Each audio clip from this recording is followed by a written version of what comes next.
Hello, welcome back to College Board Test number 1, section 8. So we are 4 more questions to go. So let's go for the first one. Right? Before we start, after we finish section 8, I want you to go back to review all the questions we have done from section 3, section 7, section 8. And when you review, why won't you review? Because you understand the question already. I want you to review using mentally or visualize them. So it means that we redo the question, redo them mentally. Mentally, don't skip any step of the calculation. Let's say you have to plus, do the addition or multiplication or division, you got to do it mentally in your head. In this case, even though you find out, I already know the answer, I don't care if you know the answer. The only thing is to practice in your head mentally. In the beginning, it will be tough. I want you to visualize all the steps in your head. After you do enough tests, you get better. You trust me, you get better. And you find out when the doing math is not that tough, especially in the SAT one, you find it so easy to pass and so easy to get perfect. Okay? So let's go to question 12 first. They're asking, look at the question here, it's a number line, and you notice that there are 4, each one is a quarter. Then they're asking what is the least value. Let's list down the choices. V plus y, b v plus x, c w plus x, d and e are minus, t is v minus w and e is y minus x. We draw the number line, 0, both sides negative 1, and then 1, 2, 3, 1, 2, 3. So v, w is the next to each other, x, y is the front. So if I put a number down, I know this is negative 3/4, negative half, 1/4 and 3/4.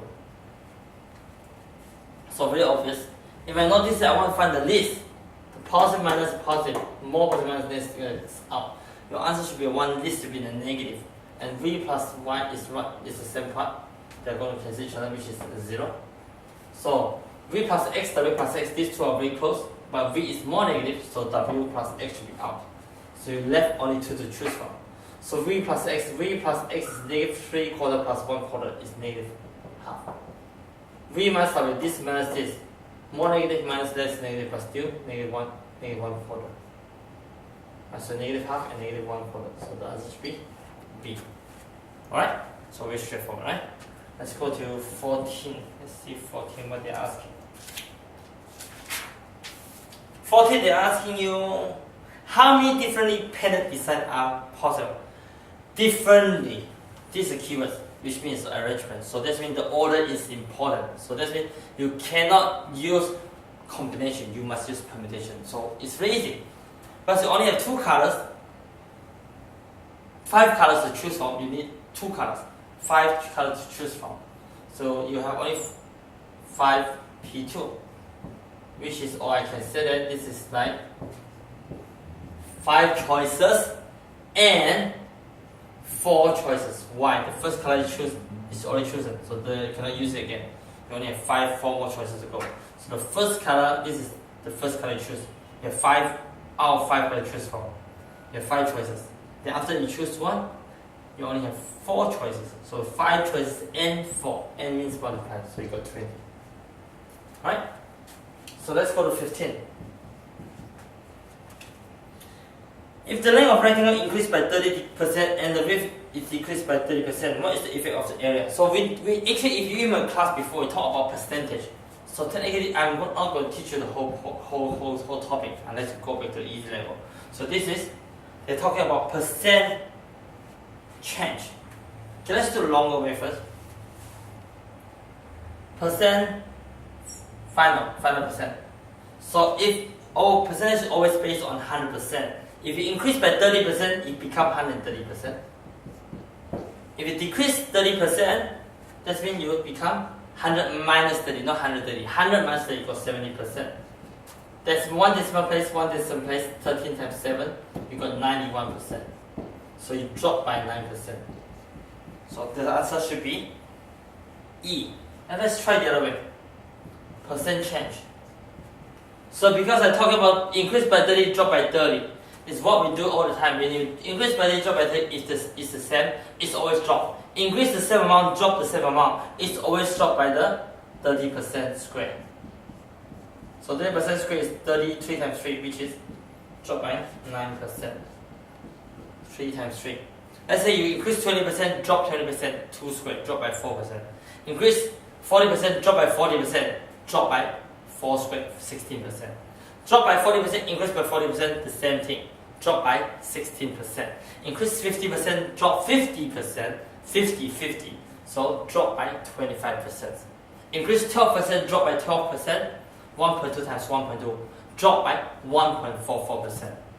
If it's the same increase, same amount and drop the same amount percent, right? Amount of percentage. So you just square it. Make sense? Other concept we will teach you next time when we see this type of questions. Last question, 16.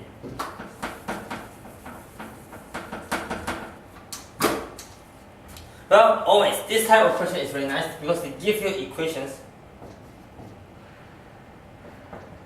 Let's see what they talk about. This is equations. Normally n means the number, t means the time. There's normal time. Even though I don't need to read the whole thing. There's so many lines there, forget about it. They want to find out on what number of day, which means the n. What's the number of the bees? No, not number of day, which is t, sorry. The number of bees, okay, they tell me the number of the bees in the heap is the same as the number of day 10. So t is the time, which is the day, number of day. And number of n of t is the number of bees in the heaps. So, when we talk day 10, in this case, you notice that this is a parabola. So notice, when you do this, you don't actually need to do the calculation because they want to find when t equals 10, what is the other day they have the same number. So you notice, when you draw a line here, this is halfway. So this part is equal to, and here is t, and this is n of t. So this t here equals negative b over 2a. Negative b is negative 20, so it's 20 over 2a. A is 1 over 2. Right? A is 1 over 2. 2 times 1 over 2. So the middle part is 20 here. So let's say I want to find the 10 here. This is 10. So the same amount here should be the 10 and 10. So the other part is 30. So t must be equal to 30. So keep this in mind.